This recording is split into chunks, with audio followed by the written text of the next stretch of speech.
Buongiorno, welcome back to our Italian sessions in the new year 2025, 2025.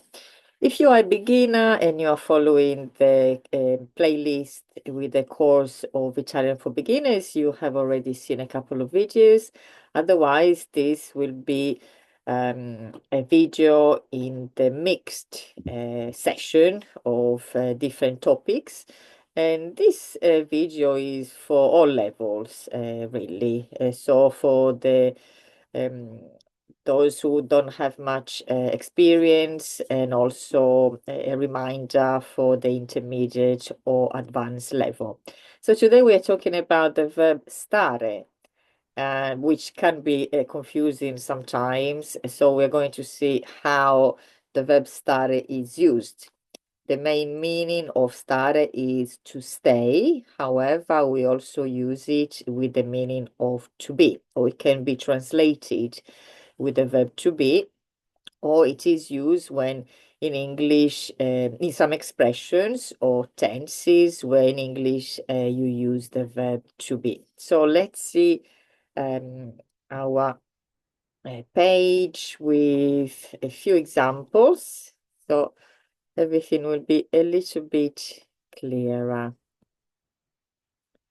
Right, so here we have stare.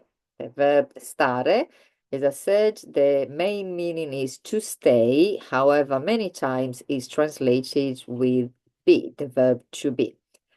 Obviously, the very first time that you see, I think the very first time that you get to know the verb stare is when you're asking, how are you? Come stai? So remember, come stai, we are using verbo stare, and it is interesting that even if everybody knows, whenever you ask them, how do you say, how are you? Everybody knows come stai, informal, or come sta, formal.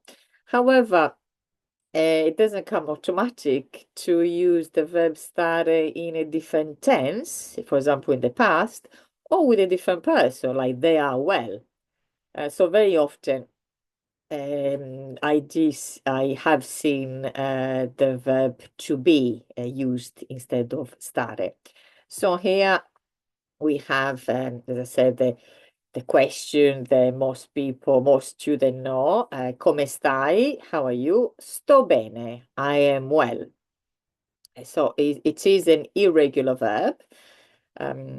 So we have here stai, which is the second person singular, and sto first person singular. Here I've written also an example. As I said, there's some don't make automatically the connection between the present and the past when we are asking this question, or when we're saying how somebody is or was. So a mistake that I have seen a few times is exactly this, using the verb to be essere instead of stare. So this is an example. Ieri non ero bene. Translation, the literal translation, obviously, I wasn't well, but it is not correct at all in Italian. You need to use the verb stare. Ieri non stavo bene. Yesterday I was not well. So remember, this expression when you're asking how somebody is, or when you're saying how somebody was in any tense, you need to stick to the tense stare, verbo stare. So obviously this is applied to, as I said, all tenses and all persons, meaning first, second, third, singular and plural. Now, let's see another use of stare is in the passato prossimo, the past tense, where both the verb stare and the verb essere have exactly the same past tense, which is stato. So here we have some examples. Let's add the subject here, just to avoid any confusion. Loro sono stati in un albergo. they stayed in a hotel. So here, as I said, here we're using stare exactly in its main meaning, which is to stay. They stayed in a hotel. So as I said, this is passato prossimo. Another example here is non sono mai stato o stata a Milano. This sentence you can translate it with I have never been in Milan. So you're using the verb to be, essere, I have never been, or I have never stayed in Milan, depends on the context. And then another example with passato prossimo, è stata una bella giornata. Literally, it has been a very nice day, or an enjoyable day in that sense, with a meaning. So not weather-wise. Or it was a nice day, again, an enjoyable day. And these are also, especially the last one, is an expression that doesn't come natural.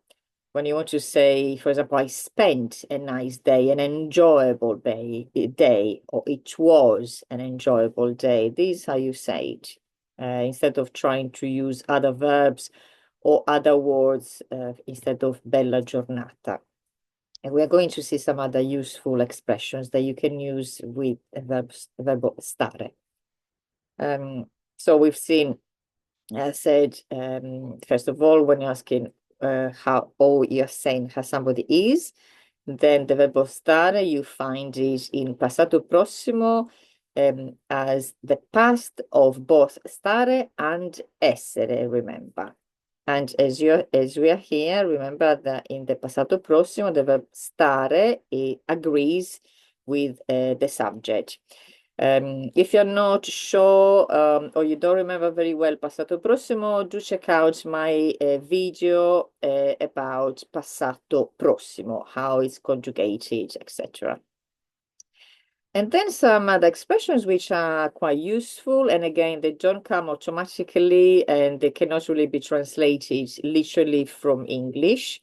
It's one of those things that you need to learn. You can't really get there by yourself, unfortunately. There are quite a few in every language, obviously. So if we are saying siamo stati bene, it means we had a nice time, a pleasant time, an enjoyable time. Siamo stati bene. Literally, we have been well, but it doesn't mean that we've been well from the health point of view. It means we enjoyed ourselves, or it was a nice, we had a nice time, as the translation says. And very similar, only slightly different in impersonal form. You will see, and obviously you can start using the expression si sta bene. For example, qui si sta bene. The literal translation is almost really untranslatable. It means here it is nice, it is pleasant, it is enjoyable. It could be here exactly in this spot, it could be in this town, in this country, whatever the context is, si sta bene. Also, for example, in whichever tense, for example, how was, if you've been to the beach, not at the moment here because it's quite cold, but when you come back from the beach and somebody asks you, how was it? You can say si stava bene with the imperfect tense, meaning it was nice, it was comfortable, it was, again, pleasant, enjoyable. Or again, you can answer with siamo stati bene, it was nice. So let's see, another use for the verb stare is when we are using the tense gerundio, the gerund. So in English, with the gerund, you use the verb essere, to be. For example, I am going, I am doing, I am reading, I am whatever you are doing. So you use the verb to be as an auxiliary verb, let's say, let's call it, because that's what it's doing, is helping to construct this tense. And then you have the verb and then ing. The gerund in Italian, instead we use stare.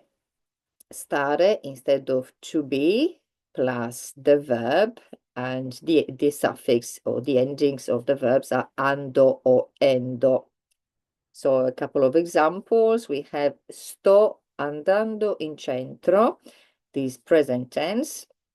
So obviously you need to conjugate only exactly like you do in English when you're using this tense. You only conjugate the verb stare. For example, io sto andando, tu stai andando, lui, lei sta andando, etc. In this case, sto andando in centro. I'm going to the town center. And obviously, also when we are using this tense in the past, we use the imperfect tense of stare. Like in English, you'd be I was going, I was doing, I was reading, like we have in this example. Stava leggendo, he or she was reading. So remember that when you're using these constructions, the same verbs needs to be used in the present and also in the past. So these are some uses, or the main uses of the verb stare. Obviously, there are many expressions. Remember, the stare is a very, very important verb. And as we've seen, sometimes we use it instead of or together with, together meaning not at the same time, the verb essere, to be. Like when I say together, meaning that sometimes, especially I'm talking about English, of course, when you use English, sorry, to be in English, instead we use stare or vice versa. You have to keep this in mind. Vice versa was not a correct word, actually. I don't want to confuse you. Anyway, I hope you found this very brief video useful, and hopefully this will help you to use the verb stare and to use these expressions as well. Um, use them in your conversation. And as I said, especially these are not sent expressions that you can get to by yourself. You can just translate literally, like the ones, for example, si sta bene. So I hope this was useful. And let me remind you to like, subscribe, and share the videos. Feel free to leave comments and requests, and I will answer all the comments and upload a video if there is a request about any topic or some questions or clarifications that are not easy to answer in a comment. So I will see you on our next session. Bye bye. Ciao.